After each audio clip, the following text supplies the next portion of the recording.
Buonasera e benvenuti a 7 Sere. Iniziamo questa settimana con una puntata veramente ricchissima di argomenti. Inizieremo parlando di salute e scopriremo non solo le vie da percorrere per non incappare nei malanni stagionali, ma scopriremo anche come ci si può curare bene senza mettere troppo mano al nostro portafoglio. Nella seconda parte invece ci faremo decisamente seri per parlare di un fenomeno terrificante che stravolge le vite soprattutto di molti giovani, e poi concluderemo positivamente portando un po' di spettacolo qui nel nostro salotto. Parleremo di musica ma anche gossip e tante curiosità. Allora iniziamo subito entrando in tema di attualità, parliamo di sanità, parliamo di salute e di costi. Allora ne parliamo insieme a Giorgio Foresti, presidente di Assogenerici, amministratore delegato di Teva Italia. Buonasera e benvenuto. Buonasera a lei, grazie. Buonasera, lei ci dà l'opportunità di parlare di qualche cosa che potrebbe veramente aiutarci a stare bene, ma a far star bene anche il nostro portafoglio. Perché? Perché noi paghiamo nelle nostre tasse un sistema sanitario che dovrebbe darci dei farmaci, sono i farmaci equivalenti. Allora diciamolo proprio in due parole, i farmaci equivalenti sono quelli che tengono tutti i principi attivi ma non hanno un marchio noto, conosciuto. Allora la polemica accesa da sempre, più che altro la paura, è quella del il principio attivo senza il marchio sarà efficace lo stesso?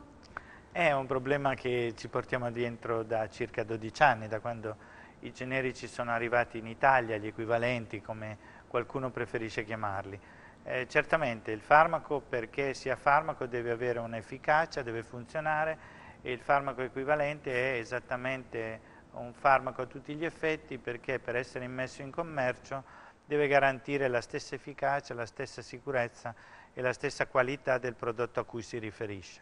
Questo è un requisito tecnico che viene rilasciato dall'AIFA, quindi l'autorità regolatoria, che autorizza l'immissione in commercio del medicinale. Quindi questo dovrebbe essere la garanzia che se il prodotto si trova in farmacia ha le caratteristiche richieste. Certo. È un falso problema, quindi, è un problema più psicologico, mentale. Certo, c'è un po' l'affezione a quel marchio, magari quel colore, quella confezione che abbiamo sempre visto. Allora invece è importante sapere che abbiamo qualche cosa che può aiutarci nello stesso modo, ma veramente riduce i costi, perché come fascia di costi quale risparmio garantiscono i farmaci generici, quanto li paghiamo già e quindi come risultano? Ma guardi, se vogliamo parlare di farmaci che il cittadino paga direttamente, quindi farmaci di fascia C o OTC, quindi da automedicazione, il risparmio medio normalmente è intorno al 30-40%, quindi se un cittadino quando va in farmacia e chiede un prodotto che usa per il mal di testa, il mal di denti, sono i tradizionali analgesici o altri, sicuramente se utilizzasse il farmaco generico risparmierebbe in media quella cifra. Se parliamo invece di sistema sanitario nazionale, quindi farmaci rimborsati dallo Stato, allora il risparmio per il cittadino sarebbe soprattutto legato alla quota che lui normalmente paga quando alla domanda del farmacista, e questo è uno dei grandi problemi, se vuole il generico o vuole il brand, il cittadino risponde no, preferisco il brand, a quel punto quel denaro è un denaro che va all'azienda produttrice, perché lo Stato rimborsa fino a un certo prezzo. Quel denaro il cittadino potrebbe chiaramente risparmiarlo, quindi stiamo parlando di una cifra importante. Credo che nel 2012 questa cifra raggiungerà probabilmente il miliardo di euro che i cittadini spendono di tasca propria. A dir la verità, d'accordo, io sono di parte, quindi non dovrei dirlo, però certamente senza ragione. Certo, però allora proviamo a fare un confronto del nostro paese con gli altri paesi della comunità europea. Allora, cosa sta succedendo? Noi a che livello ci collochiamo? Nel resto dell'Europa sono più conosciuti, sono più utilizzati? C'è meno paura anche da parte del cittadino dell'utilizzo del farmaco generico, oppure stanno come noi che dobbiamo insomma un po' imparare a gestirli?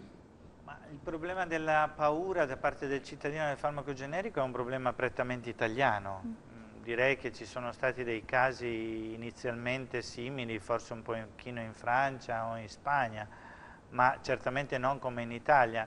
Se lei pensa che in paesi come l'Inghilterra o la Germania, Inghilterra 85%, Germania superiore al 60% di consumo di farmaco generico, se ci fosse la paura ai cittadini non significherebbe che non si curano. Infatti adesso vediamo per esempio un grafico, esatto, questo è un grafico che dà l'idea di quale sia il consumo di farmaci generici nel mondo e chi sia l'influenzatore, il medico. Dove c'è il medico lei vede la percentuale più bassa, dove l'influenzatore, il farmacista o le assicurazioni o le mutue la percentuale è molto più alta. Quindi diciamo è un problema di sistema, di modello.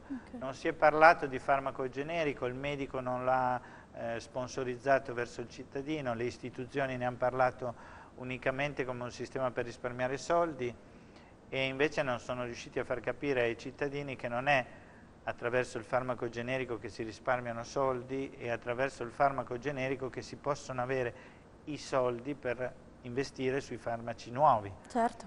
Perché il grande problema è quello, non risparmiare ma avere le risorse necessarie per poter immettere in commercio in Italia i farmaci innovativi che hanno dei costi molto elevati e purtroppo la crisi economica è presente non solo in Italia ma in tutta Europa. Per poter mantenere la stessa spesa bisogna da qualche parte cercare di risparmiare, quindi quello è un risparmio che ha molto senso perché non si tratta, come a volte si dice, di tagliare prestazione, non si riducono le prestazioni né si riduce il livello di sicurezza e di qualità di quello che lo Stato offre. Nel momento in cui entrano in commercio i farmaci generici, ovviamente i prezzi calano perché c'è concorrenza, prima non c'era concorrenza, il prezzo è più alto e la ragione del prezzo più basso è la mancanza di spese aggiuntive che invece quando sei in monopolio hai bisogno di avere. Certo, dunque bisogna un po' entrare in una nuova forma, un nuovo sistema. Allora vediamo se siamo riusciti con la spending review dello scorso agosto a capire un po' meglio. Allora sono cambiate delle direttive che ovviamente riguardavano anche il farmaco generico. Allora di che cosa si tratta e queste nuove direttive ci stanno aiutando a andare verso la strada giusta per questo risparmio e quindi un reinvestimento verso la ricerca e quel che serve insomma per stare meglio? Certamente la strada che è arrivata, l'inserimento della prescrizione per principio attivo è molto importante perché servirà sempre di più a far capire al cittadino che a volte quel nome strano che non era abituato a conoscere sarà sempre più presente nella sua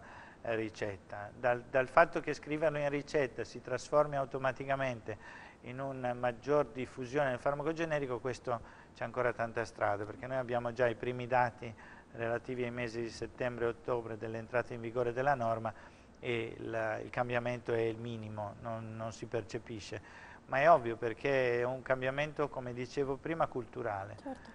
È certo, sempre più il medico che decisamente deve... anche psicologica, nel senso c'è questa affezione per il consiglio del medico e il medico ha sempre consigliato farmaci brandizzati per lo più. Se consideriamo in Italia ci sono circa 47.000 medici, quanti pazienti vedono al giorno? 5, 6, faranno tantissime ricette. Ecco, allora se nelle nuove ricette non troviamo più un brand ma troviamo l'indicazione del principio attivo, allora lì dobbiamo comunque fidarci perché è un'indicazione giusta di valore e possiamo allora iniziare a smantellare questo meccanismo. E allora adesso continuiamo a vedere le nuove ricette, le abbiamo dette, abbiamo detto quello che può cambiare per i cittadini, ma quali sono gli effetti in generale sul sistema sanitario, l'abbiamo detto, ma sul comparto anche farmaceutico. C'è una lotta che si fa più grande anche per esempio con le case farmaceutiche, il farmaco generico diventa più vicino, più prescritto ovviamente, quindi le case farmaceutiche come hanno reagito a questa cosa? Beh, le aziende farmaceutiche brand tradizionali hanno reagito male ovviamente, perché quando si va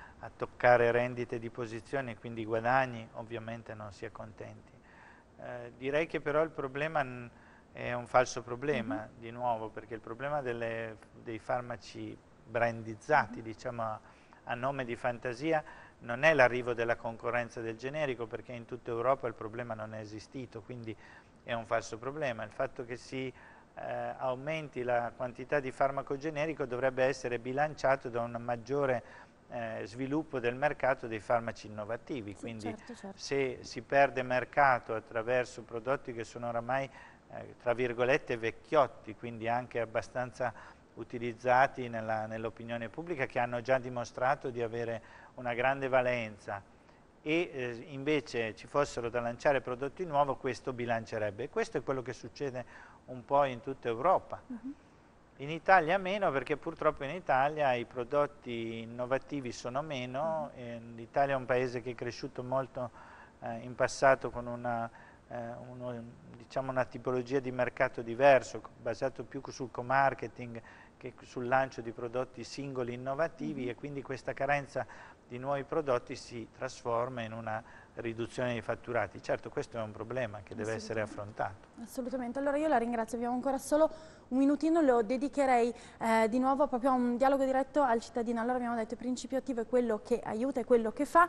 Allora, si può iniziare a capire per quanto riguarda piccoli malanni, il mal di testa, la piccola influenza, benissimo, però il farmaco generico, il farmaco equivalente può essere veramente utile, è lo stesso anche quando si parla di patologie gravi, perché ovviamente quando ci sono malattie forti si ha più paura, forse. Sì, guardi, in realtà il consumo reale di farmaci, oggi in Italia se ne consumano 300 milioni di confezioni, la maggior parte di queste confezioni è consumata in ambiente anche molto ospedaliero, dove ci sono quindi patologie sicuramente più gravi, in ambito oncologico ce n'è un altro utilizzo e quindi esattamente l'opposto. Il farmaco generico è meno utilizzato dove la patologia è più banale e più utilizzato dove le patologie sono più importanti, perché credo a tutti sia facilmente comprensibile in ospedale dove si trattano patologie gravi l'utilizzo del farmaco generico sta prendendo sempre di più piedi. Certo, bene, per fortuna. Allora io la ringrazio infinitamente, dottor Foresti, per averci chiarito le idee e torni, per aiutarci a fare